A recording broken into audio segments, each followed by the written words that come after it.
Yesu ashimwe mwene data mukunzi wacu mukunzi wa Pure Gold TV, nejejwe no kukwakira hano ku ijambo ry'umunsi ry'uyu munsi kwa gatandatu itariki ya 14 z'ukwa gatanu 2022.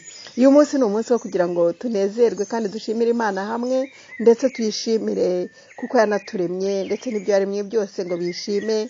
Buri kumva utwo tujwi twiza cyane tw'inyoni nazo zikangutse zishima Imana. Tugiye gufatanya ijambo ry'umunsi dusanga muri Zaburi 150.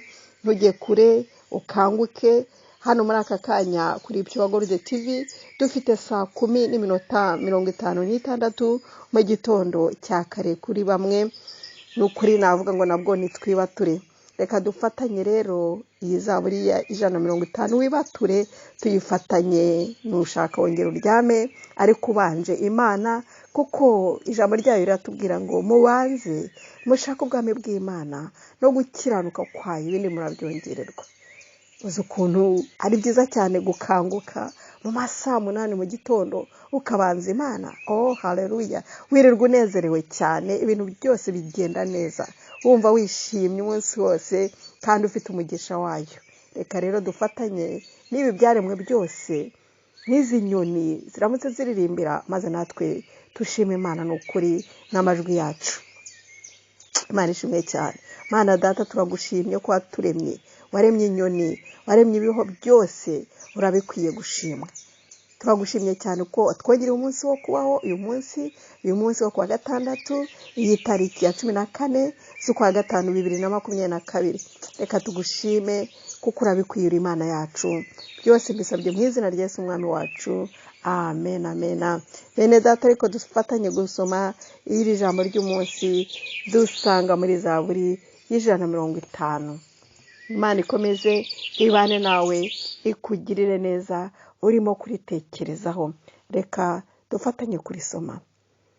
Haleluya, mushimire Imana ahera hayo, muyishimire mu isanzure ry'imbaraga zayo, muyishimire iby'imbaraga yakoze, muyishime nk'uko bikwiye gukomera kwayo kwinshi, muyishimishe ijwi ry'impanda, muyishimishe neberu n'inanga, muyishimishe ishako n'imbyino, muyishimishe ibifite imirya n'imyironge, muyishimishe ibyuma bivuza amajwi mato, muyishimishe ibyuma birenga.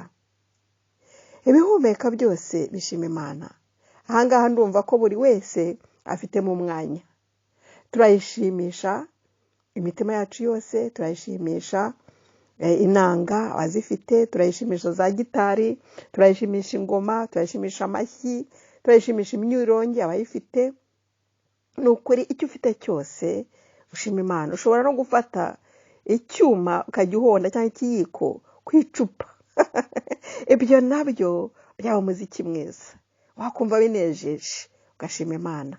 Udafite ibyo byose, amashyi yawe ukayakoma. Haleluya, ijwi ryawe Imana yaguhaye. Ntukigaye ngo uvuge ngo sifite ijwi ryiza. Ukuri kose reka dushime Imana. Dushime Imana ko yatugiriye neza tukaba turiho.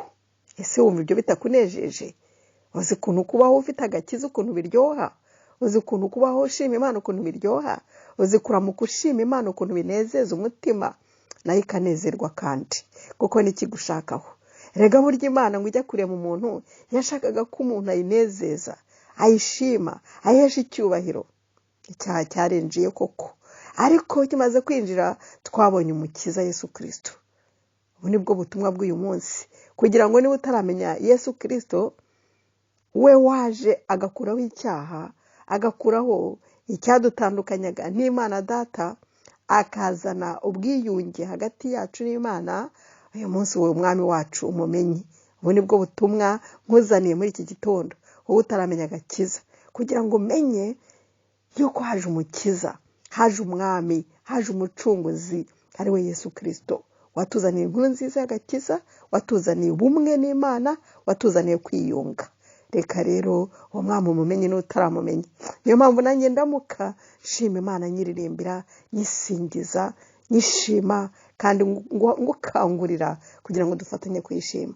Imana ikomeze kugirire neza, kwifurije umugisha wayo, komeze ubane nawe kandi Imana ikujya imbere, ijya imbere ibyo ukora byose, ni ukuri guha umugisha uwo ni uwawe. Imana ikomeze ibane nawe kandi ni ukuri reka dukomeze kuyishima. Mana Data turagushimye kubw'ijambo ryawe ryongeye kudukangurira kugushima, ryongeye kudukangurira kukuririmbira. Ni ukuri ngo n'abadafite amajwi meza n'inyoni zirakuririmbira, nta muntu udafite ijwi ryiza. Nemera ko buri wese afite ijwi wamuhaye iryo ni ryiza, agomba kukuririmbira uko riri, nta kwigaya. Turagushima ko n'inyoni zaramutse zikuririmbira, natwe nuko twifatanije n'ibyaremwe byose bihumeka bifite ubuzima kugushima. Urakoze Mana kutwumvise kandi kugiye gukomeza kuduha umugisha. Byose mbisabye mu izina rya Yesu Kristo umwami wacu, amena. Mwene Data twari kumwe ku ijambo ry'umunsi. Ni ukuri komeze ugire ibihe byiza, ugire weekend nziza. Uyu munsi kubera umunsi wo kuruhuka neza, wewe wabaye mu kazi gakomeye, wenda ukora kwa muganga, wewe wabaye mu kazi kavunanye, wewe munyeshuri, wowe wenda udafite akazi, wowe ufite ibibazo, ruhukira muri Yesu. Uyu munsi ni uwo kuruhuka no kunezerwa.